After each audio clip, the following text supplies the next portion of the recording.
Beetroot কারা খাবেন, কারা এড়িয়ে চলবেন, এ বিষয়ে নিয়ে আজকে আলোচনা করব। বর্তমান সময়ে আমরা অনলাইন প্ল্যাটফর্মে প্রবেশ করার সাথে সাথে দেখতে পাই বিটরুট নিয়ে অসংখ্য ভিডিও, যেগুলো উপকারিতা বিষয়গুলো আলোচনা করা আছে বা এটাকে একটা সুপারফুড হিসেবে আখ্যায়িত করা হয়েছে। কিন্তু বিটরুটে কি শুধু উপকার?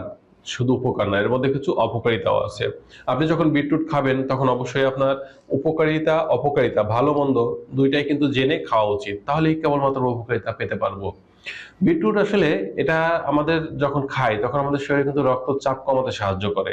কারণ বিটরুটে আছে প্রাকৃতিক নাইট্রেট, যা খাওয়ার মাধ্যমে আমাদের শরীরে যখন প্রবেশ করে তখন একটা নাইট্রেট অক্সাইডে রূপান্তরিত হয় এবং আমাদের রক্তনালীটাকে প্রসারিত করে, যার ফলে দেখা যায় আমাদের রক্তের চাপ অনেকটা কমে।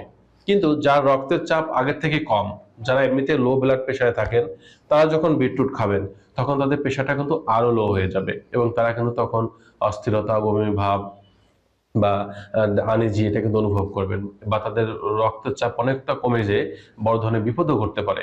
এজন্য রক্তের চাপ আপনার কেমন থাকে এটা নির্ণয় করে কিন্তু আপনার বিটরুট খাওয়া উচিত।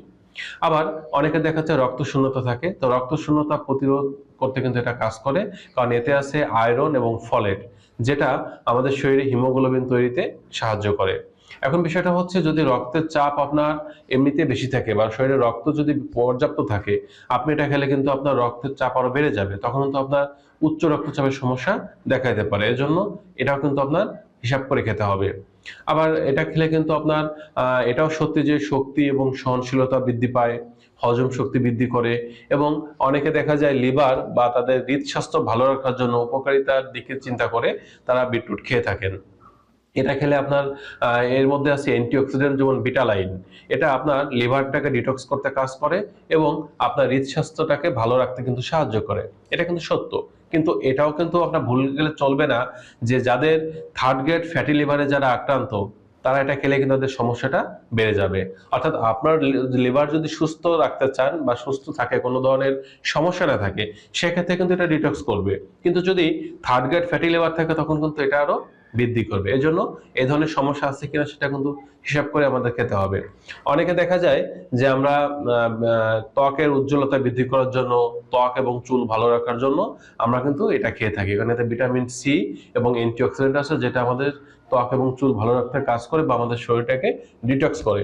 কিন্তু একটা জিনিস ভুলে গেলে কিন্তু চলবে না, পৃথিবীতে যত খাবার আছে সবচাইতে ভালো খাবার হচ্ছে ফ্রেশ পানি, যেটা আমাদের শরীরটাকে এত ভালোভাবে ডিটক্স করে কোনো পার্শ্ব প্রতিক্রিয়া ছাড়া, যা পৃথিবীর অন্য কোনো পানীয়তে কিন্তু এটা সম্ভব না।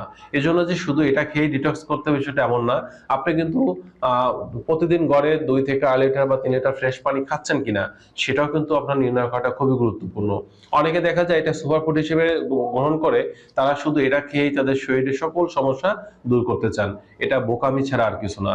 আপনি খান এই বিটরুটটাকে, খান, পাশাপাশি স্বাভাবিক যে খাবারগুলো আছে এটাও খেতে হবে। একটা বিষয় ভুলে গেলে চলবে না যে আমাদের যাদের দেখা যাচ্ছে যে বিভিন্ন খাবার বাদ রেখে যখন আমরা এটা খাবো, তখন কিন্তু এর উপকারের পাশাপাশি অপকারিতা কিন্তু আমাদের শরীরে প্রবেশ করবে। বিশেষ করে অনেকে দেখা যায় ইউরিক অ্যাসিডের রোগী আছেন, তারা যখন এটা খাচ্ছেন তখন কিন্তু তাদের শরীরে এই ইউরিক অ্যাসিডের মাত্রাটা বেড়ে যাচ্ছে, যার ফলে তাদের প্রদাহ বা বাত ব্যথার যন্ত্রণা এটা বেড়ে যাচ্ছে। অনেকের শরীরে ট্রাইগ্লিসারাইড বেশি থাকে, এটা খেলে কিন্তু ওটা মাত্রা আরো বেড়ে যায়, যার কারণে তারা যখন খাবেন সতর্কতা স্বরূপ খাওয়া উচিত। বিষয়টা হচ্ছে, যে কোনো খাবার নিয়ে অতিরিক্ত বাড়াবাড়ি করা এটা কিন্তু আসলে আমাদের কখনো উচিত না। আপনি বিটরুট কিভাবে খেতে পারেন? দেখা যাচ্ছে আপনি বাসায় একটা সালাদ তৈরি করলেন, তার মধ্যে গাজর বা শসা, টমেটো, কাঁচামরিচ, পেঁয়াজ, ধনেপাতা দিচ্ছেন, তার সাথে একটু বিটরুট কিন্তু আপনি চাইলে দিতে পারেন। অথবা আপনি যদি এটা একটা রেমেডির মতো করে খেতে চান, সেক্ষেত্রে দেখা যাচ্ছে আপনি হয়তো 1 গ্লাস পরিমাণ বিটরুটের জুস খেতে পারেন, অর্থাৎ 200 থেকে 250 মিলি পরিমাণ 1 গ্লাস বিটরুট জুস খেতে পারেন। অথবা সমপরিমাণ বিটরুট আপনি চিবিয়ে খেতে পারেন। যারা ডায়াবেটিসের রোগী আছেন, তারা দেখা যাচ্ছে আমরা বলি মাটির নিচে সবজি খাওয়া তাদের জন্য নিষেধ করি, বিশেষ করে আলু, গাজর, কারণ এগুলো তো কার্ব থাকে বা কার্বোহাইড্রেট থাকে। তো বিটটাও তো আপনার মাটির নিচের সবজি, এর মধ্যে তো কার্ব আছে। এখন আপনার ডায়াবেটিসের মাত্রা বেশি আছে, আপনি বেশি করে বিটরুট খেলেন, শুনছেন সুপারফুড, আপনি অনেক খেলেন, খেলে তো আপনার ডায়াবেটিসটা বেড়ে যাবে। এজন্য আমরা একটা বিষয় বলবো, কোনো খাবারটাকে অতিরিক্ত বাড়াবাড়ি করা যাবে না। আপনি স্বাভাবিক যে খাবার খাচ্ছেন, আমরা বলি প্রতিদিন আপনি 5 প্রকারের রঙিন ফল বা সবজি খান। সেক্ষেত্রে আপনি দেখা যাচ্ছে অন্য অন্য খাবারের সাথে কিন্তু বিটরুটটা রাখতে পারেন, যেহেতু এটা একটা কালারফুল খাবার। তার মানে এটা না যে আপনি সব খাবার বাদ দিয়ে শুধু এটাকেই আপনি সুপারফুড মনে করে এটাই খাবেন, এটা কিন্তু বোকামি। এজন্য আমরা বলবো সকল খাবার খাবেন, তার পাশাপাশি এটা কিছু পরিমাণে, অল্প পরিমাণে খান, তাহলে উপকারিতা পাবেন।